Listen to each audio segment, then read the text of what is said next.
Hey, hey. Salut! Je vais vous parler de mon Mac, mon fidèle destrier, Jean-Michel Macintosh. Il est super, mais il date de 2015. Il commence à souffrir un petit peu. Je me suis pas mal posé la question de savoir si je me rachetais un ordinateur portable, et puis j'ai regardé mon compte en banque, et puis je me suis pas mal posé la question, et puis j'ai regardé mon compte en banque, et puis... C'est-à-dire que j'ai déjà pas mal de frais. Et cela dit, j'ai quand même besoin d'un ordinateur. En plus, je sais pas si vous avez remarqué, je fais aussi un peu de vidéo. Ouais. Du coup, pour moi, le problème, c'est d'avoir une machine qui soit suffisamment puissante pour que je sois pas en galère permanente, à la fois pour faire de la musique ou pour faire de la vidéo. La vidéo, c'est un truc à part, c'est vraiment pour moi. Là, j'ai envie de vous parler du PC au meilleur rapport qualité-prix pour faire du home studio. Et d'abord, je vais souhaiter la bienvenue à tous ceux qui viennent pour la première fois sur cette chaîne. Je vous propose de vous abonner, vous aurez plein de vidéos sur le matos, la musique, le home studio en général. Ouais, c'est ça qu'on fait. On va tout de suite écarter le sujet des ordinateurs portables et des ordinateurs Mac. Pourquoi? C'est pas le sujet de cette vidéo. Ces ordinateurs-là, c'est super bien. Moi, c'est pas ça que je veux. Ce que je veux, c'est un ordinateur PC au meilleur rapport qualité-prix. Ce sera un PC, évidemment, sous Windows 10. L'idée, c'est de le construire en achetant les composants séparés. Dans mon cas, il y a des trucs que je vais pas racheter. Par exemple, le clavier, je vais pas le racheter. L'écran, je vais pas le racheter. Le boîtier, je vais pas le racheter. La vidéo, je vous en ai un peu parlé tout à l'heure. J'ai déjà une carte graphique Nvidia. C'est une carte graphique qui est pas très récente, mais qui est suffisamment bien pour ce que j'ai à en faire. Ça, on va pas non plus en parler. C'est sympa d'avoir une bonne carte graphique si on veut aussi jouer. Mais là, le sujet, c'est vraiment le PC au meilleur rapport qualité-prix pour le home studio. Mais là, le sujet, c'est vraiment le PC au meilleur rapport qualité-prix pour le home studio. Meilleur rapport qualité-prix. Alors pourquoi le meilleur rapport qualité-prix? C'est simple. Quand vous regardez les composants sur internet, il y a pléthore d'options. Pléthore, ouais, ça existe, pléthore. Ouais, ça va, ça existe. Je vous dis que ça existe!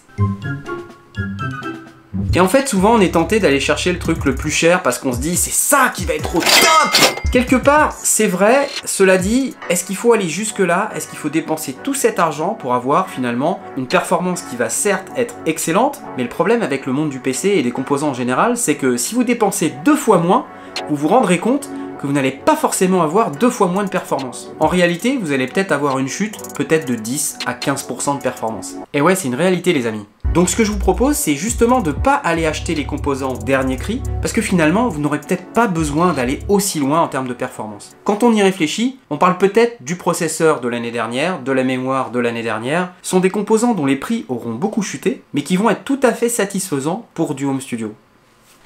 Dans cette optique, je vous propose de prendre plutôt un Core i7 et pas un Core i9. Pourquoi ?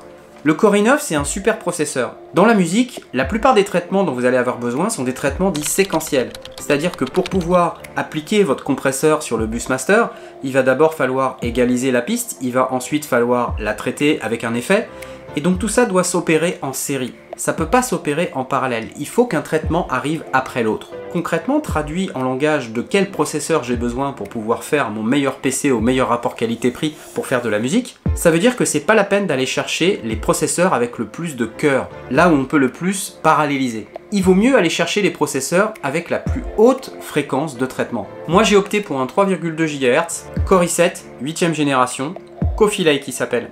Avec ce processeur, je suis sûr que je vais avoir une super performance. C'est le processeur de l'année dernière, il est encore bien, hein. Simplement, il coûte quasiment 2 fois moins cher qu'un Core i9, super top neck plus ultra premium plus plus. Ok? Un peu plus de 300 €. Ok. Alors c'est vrai que j'aurais pu partir sur un AMD, mais dans le milieu de la musique, on voit beaucoup plus d'artistes, on voit beaucoup plus de gens travailler sur des PC Intel, notamment avec des Core i7. C'est pour ça que j'ai choisi de prendre un Core i7. Ensuite, je vais vous parler de la mémoire. Moi, je vous recommande d'avoir entre 16 et 32 Go de RAM. 32, ça me paraît être un bon compromis pour faire du home studio. Ça permet d'avoir une configuration solide dans laquelle on va pouvoir charger plein de plugins, charger plein de samples, donc ça sera beaucoup plus confortable pour travailler. Sur le marché des composants PC, vous allez trouver un tas de mémoires différentes. D'abord le type de mémoire, DDR3, DDR4. Ensuite, il y a la vitesse de la mémoire. Vous pouvez aussi avoir de la mémoire très rapide qui va à 4000 MHz ou plus. Ça, c'est de la mémoire qui vaut très cher. Quelle vitesse de mémoire il faut prendre? Vous avez des mémoires qui vont à 2000 MHz, d'autres à 4000 MHz, parfois même encore plus loin. Non, c'est un vrai casse-tête et surtout au niveau des prix, ça peut aller vraiment du simple au triple. En faisant ma propre analyse du marché de la mémoire, j'ai considéré que le point d'inflexion entre la fréquence de la mémoire, son prix et la performance obtenue, il se situait autour de 2600 à 3000 MHz. J'ai choisi de partir sur 32 Go de mémoire à 2666 MHz. Pourquoi? Parce que quand on regarde les benchmarks des mémoires à 4000 MHz par rapport aux mémoires à 2666 MHz, il y a peut-être 5% d'écart en vitesse. Honnêtement, 5%, ça vaut pas le coup de dépenser 2 fois le prix de la mémoire. Donc, 2666 MHz. Ma mémoire, c'est celle-ci, Ballistix 16 Go x2 DDR4 2666 1,2 volts. Alors évidemment, maintenant qu'on a dit ça, ça va tirer le modèle de carte mère dont on va avoir besoin. Pourquoi? Tout simplement parce que si je prends de la mémoire à 2666 MHz, j'ai pas forcément besoin d'une carte mère ultra haut de gamme non plus pour pouvoir installer tout ça. Il faut prendre une carte mère avec un slot LGA 1151 pour ce processeur. Qui plus est, les composants électroniques, ça marche ou ça marche pas. Regardez bien le marché de l'occasion, parce que vous pouvez très bien tomber sur d'excellentes occasions. En ce qui me concerne, j'ai choisi de partir sur une carte mère Asus Prime H370+. C'est une carte mère au format ATX. Moi j'ai déjà un boîtier ATX. Et cette carte mère, je l'ai payée 60 €. Elle est en très très bon état. On verra bien si elle marche. L'électronique, ça marche ou ça marche pas. Soit c'est la panne au déballage, sinon en général, bon. Après, il y a la question du stockage et du disque dur. Là, je vous propose de séparer bien comme il faut la partie système de la partie données. La partie système, c'est ce qui va vous donner la sensation de vitesse. Et là, je vous propose de prendre un disque SSD. J'ai envie d'être à l'aise avec mon stockage système. J'ai pris un SSD de 500 Go, un Samsung 860 EVO. Avec ça, je vais avoir des temps de démarrage qui vont être d'enfer et ça sera génial pour pouvoir faire du home studio. Il y a la question du stockage de mes propres données, de mes propres projets, des librairies que je vais utiliser. J'ai décidé de partir sur un stockage de 2 Teraoctets. Vous pouvez bien sûr partir sur un disque SSD, mais ça va coûter plus cher. Vous pouvez aussi partir sur un disque mécanique, c'est-à-dire un disque qui tourne. Il tourne. Si vous partez sur un disque mécanique, faites attention à la vitesse de rotation du disque. Plus le disque tourne vite, plus il est rapide. Donc là, je vous propose de prendre plutôt un 7200 tours minute ou 7200 RPM et pas un 5400. Un 5400, ça peut être une bonne option pour faire de l'archivage ou ce genre de choses. Les 5400, c'est pas forcément une très bonne option pour faire de l'enregistrement direct sur disque dur. Moi, j'ai décidé de partir sur un disque hybride. C'est à la fois un disque mécanique et qui dispose d'une mémoire flash pour accélérer les accès. Je sais pas ce que ça va donner honnêtement. Peut-être que j'ai fait une erreur. Qui sait? Je vous dirai. Sinon, un disque à 7200 tours, c'est bien aussi. Parlons un peu d'overclocking. L'overclocking pour la musique et les traitements temps réel, honnêtement, je vous le conseille pas. En termes de performance, vous allez gagner vraiment pas grand chose. Par contre, vous allez gagner pas mal de problèmes. Il vaut mieux utiliser votre ordinateur dans ce qu'il sait faire, dans les conditions dans lesquelles il est prévu pour fonctionner, et ça vous garantira un fonctionnement optimal. Les forums sont blindés de gens qui se plaignent de la stabilité de leur machine. En fait, quand on creuse un peu, ils overclock, ils achètent des composants qui sont pas compatibles entre eux. Enfin bref, faut réfléchir un peu quoi. Bon, bah c'est pas mal. J'ai déjà mon boîtier, mon clavier, mon écran. J'ai une alimentation déjà dans mon boîtier. J'ai une carte graphique. La carte mère, elle a déjà aussi une carte graphique. Celle intégrée à la carte mère, ça fait parfaitement l'affaire. Ce qui est intéressant peut-être, c'est que si vous prévoyez de mettre de grands écrans avec de grosses résolutions, ça peut être intéressant d'avoir une carte graphique dédiée qui va vous permettre de maximiser votre résolution et d'avoir vraiment une très belle image. Si vous voulez avoir plusieurs écrans, une carte graphique dédiée, c'est quand même plutôt mieux. Ok? Bah on va le monter peut-être, hein? Allez, c'est parti!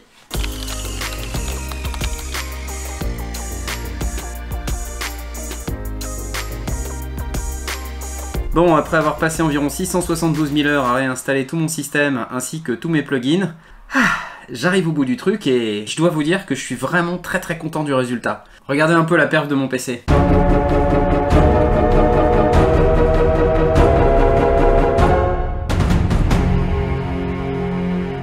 Yes!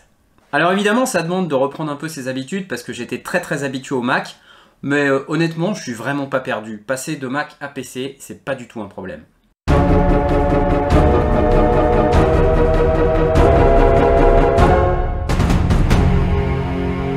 Ah, c'est cool!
Bon, ça le fait ou pas?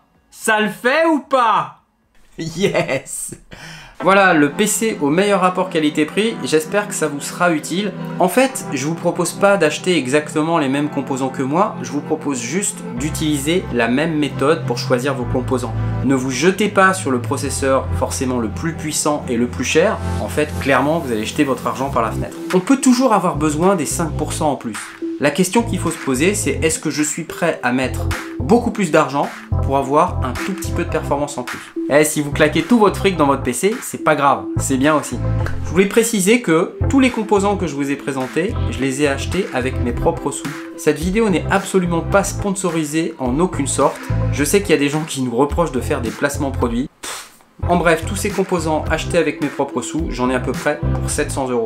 Et en fait, le truc, c'est que si vous comparez ces composants avec leur version ultra top moumoute de la mort qui tue, c'est pas 700 € que vous allez dépenser. C'est entre 1500 et 2000 €. Vous m'avez bien entendu, entre 1500 et 2000 € pour avoir le même jeu de composants, mais avec les produits dernier cri. Le drame dans tout ça, c'est que ces produits dernier cri, l'année prochaine, ça sera les produits à moitié prix. Faites-moi part de vos expériences dans les commentaires. J'aimerais bien savoir quelle expérience vous avez, comment ça s'est passé pour vous, comment vous avez choisi vos composants, pourquoi, quelles difficultés vous avez rencontrées. C'est toujours bien de partager ça avec la communauté, alors allez-y, exprimez-vous. C'est fini. Allez, bonne musique à tous. Bye.